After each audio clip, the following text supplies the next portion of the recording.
Nació el 20 de febrero de 1898 en Modena, una ciudad situada al norte de Italia.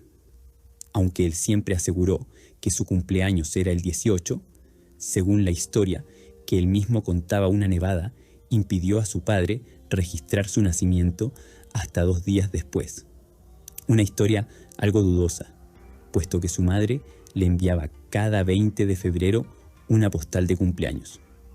Su padre, Alfredo Ferrari, dirigía una pequeña empresa de ferroviario. Allí, Enzo, junto a su hermano, aprendió la importancia del trabajo duro. Su padre siempre quiso que él y su hermano continuaran la tradición familiar. Pero Enzo no estaba particularmente interesado en seguir este camino. Decía que quería ser periodista o cantante de ópera. Las cosas cambiaron cuando Enzo tenía 10 años. Su padre lo llevó a ver una carrera y desde ese momento el joven Enzo tenía claro que quería ser piloto. Quedó fascinado al ver esas máquinas corriendo a toda velocidad, atravesando carreteras polvorientas y con el sonido que se desprendían de esos autos. Quedó enamorado de la velocidad, la adrenalina y de la sensación que le transmitía a las personas. Es preciso señalar que en ese momento las carreras eran un deporte que venía en auge y no estaban ni cerca de ser el imperio que son hoy.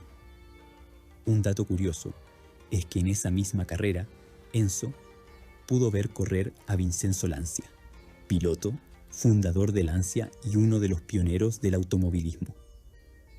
Alfredo envió a sus hijos a una escuela de ingeniería mecánica para prepararlos con el objetivo de que ellos se hagan cargo del negocio familiar, una vez él ya no esté en este mundo. Pero sus planes se vieron abruptamente interrumpidos cuando en 1915 Italia declaró la guerra a Australia, entrando así a la Primera Guerra Mundial. Dino, hermano mayor de Enzo, se alistó para combatir por su país. Fue enviado al frente para conducir ambulancias. Unos meses después murió de fiebre tifoideas. Las cosas no iban a seguir saliendo bien en la familia Ferrari, pues tan solo un año después, en 1916, Alfredo, cabeza y sustento de la familia, murió a causa de una neumonía. Esto, sumado al hecho de que Italia estaba en guerra, causó que la empresa familiar se fuera a la quiebra. Enzo quedó prácticamente solo y saltó de un trabajo a otro durante más de un año. En 1917 fue reclutado por el ejército. Aunque intentó demostrar sus dotes como mecánico, sus superiores no lo tuvieron en cuenta y lo destinaron a herrar mulas. Enzo contrajo pleuresía, una enfermedad comúnmente mortal, pero que logró superar. A los 20 años, Enzo terminó su servicio en el ejército, pero se encontró con una Italia de posguerra totalmente en crisis. Enzo consiguió una carta de recomendación del coronel de su regimiento y se dirigió a Turín, capital automovilística italiana, para buscar suerte. Un joven lleno de energías, deseos de aprender y de hacerse un camino en el mundo del automovilismo, se dirigió a la ese entonces empresa más importante del sector, Fiat, pero fue rechazado.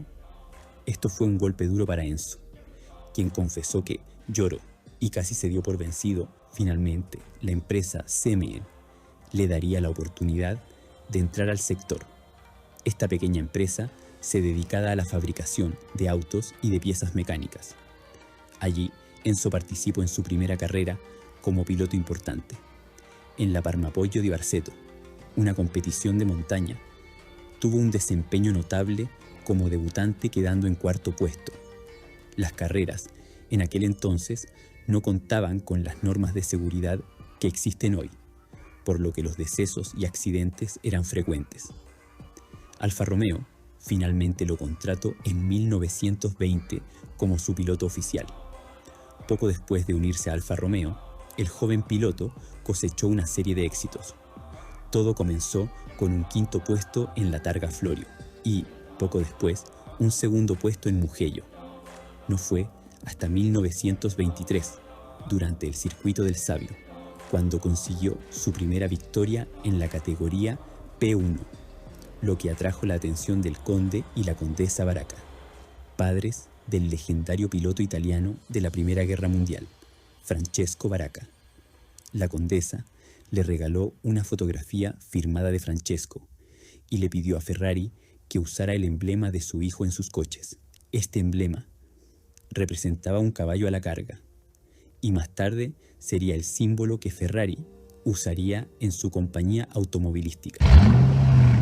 En 1939 decidió dejar Alfa Romeo para crear una empresa propia, la Auto Avio Costruzioni, predecesora de la casa Ferrari.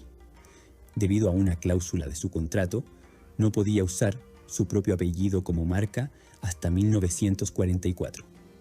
En 1940, Enzo construyó su primer auto de competición, el AAC 815, con un motor de 1.5 litros. Participó en la Mille Miglia.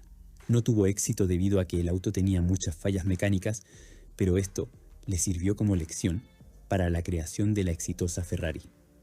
Con la entrada de la Segunda Guerra Mundial, todas las actividades automovilísticas se vieron suspendidas. Debido a los bombardeos de las fuerzas enemigas, Enzo movió la planta a Maranello. En 1947, con la guerra terminada y con una Italia aún sufriendo los estragos de la guerra, Enzo, quien ahora tendría que volver a salir de otra crisis de posguerra, anunció la creación del primer auto en llevar su nombre, lo llamó Ferrari 125S. El debut del 125S en el circuito de Piacenza fue, en palabras del propio Enzo Ferrari, un fracaso prometedor. Franco Cortese, piloto del auto, se vio obligado a retirarse por problemas con la bomba de gasolina cuando lideraba la carrera. En los 4 meses siguientes, el 125S volvió a los circuitos en 13 ocasiones y ganó 6 de estas carreras. Enzo empezó el desarrollo de varios vehículos sin precedentes de velocidades nunca antes vistas. Ferrari empezó a ganar casi todas las competiciones, pero los costes de las carreras eran enormes y a Ferrari se le acababa el dinero. Por esto, a pesar de su total falta de interés en la idea, Ferrari empezó a vender versiones de turismos de sus coches, lo que resultó ser un éxito. Pero las velocidades, nunca antes vistas, también traerían consecuencias. Las carreras de coches eran un negocio peligroso y empezaron a morir pilotos en los circuitos, cada vez en una proporción mayor. En 1957, en la celebración de la Mille Miglia, una popular carrera de la época, participaban 5 Ferrari entre más de 250 participantes.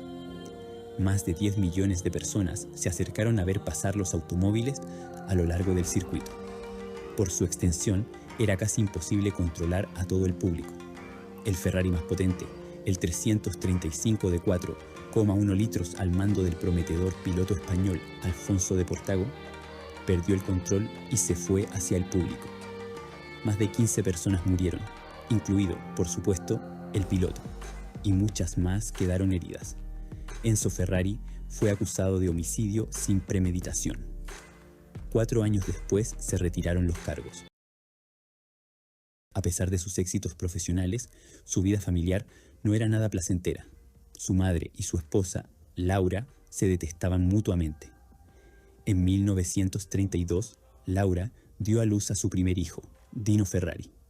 Sin embargo, casi de inmediato, el niño fue diagnosticado con distrofia muscular. Enzo sufrió terriblemente no poder hacer nada por su hijo e intentó, en vano, detener la enfermedad con distintas dietas y con varias medicinas importadas de varios países.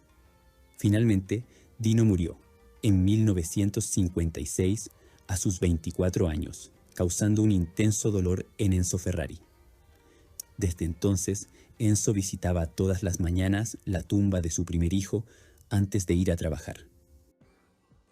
En 1967, la escudería Ferrari estaba al borde de la quiebra. Entonces, se acercó al grupo Fiat en busca de ayuda económica. El acuerdo con Fiat contemplaba que Enzo se encargaría de la división de automóviles de carrera y Fiat fabricaría los turismos de Ferrari. Hacia 1969, cada parte contaba con el 50% de las acciones de Ferrari. Enzo enfermó gravemente del riñón en 1978, tras lo que permanecía mucho tiempo en cama. El 14 de agosto de 1988, sobre la 1 de la tarde, Enzo Ferrari muere en su cama rodeado de su familia en Maranello. Falleció a la edad de 90 años a causa de una leucemia. Como era una persona privada y temía las protestas populares por el hecho de que el equipo Ferrari había sido derrotado por McLaren en todas las carreras de la temporada 1988 hasta el momento, Enzo expresó el deseo de que su muerte fuera informada a los medios solo el 16 de agosto, el día después de su entierro, presenciado únicamente por su familia, el 15 de agosto. Poco antes de su muerte, fue testigo del lanzamiento del Ferrari F40, que fue dedicado como símbolo de sus logros. En 2002, Ferrari inició la producción del Ferrari Enzo, que lleva el nombre de su fundador. La historia de Enzo Ferrari es un testimonio de perseverancia, pasión y visión. Desde sus humildes comienzos en Módena hasta la creación de una marca que definiría el automovilismo de élite, enfrentó innumerables desafíos, desde la pérdida de seres queridos hasta crisis económicas y tragedias en las pistas. Sin embargo, en lugar de rendirse, convirtió cada obstáculo en un motor para la innovación. Ferrari no solo creó autos excepcionales, sino que estableció un estándar de excelencia y emoción en el automovilismo. Su legado perdura en cada vehículo que lleva su nombre y en la escudería Ferrari, que sigue compitiendo al más alto nivel. Su vida nos recuerda que los sueños requieren sacrificio, pero con determinación pueden transformarse en un legado eterno. A pesar de las tragedias, Ferrari nunca dejó de innovar. Su visión creó automóviles que marcaron la historia del automovilismo y el diseño. Bajo su liderazgo, Ferrari conquistó la Fórmula 1 y se consolidó como una de las marcas más exclusivas y admiradas del mundo.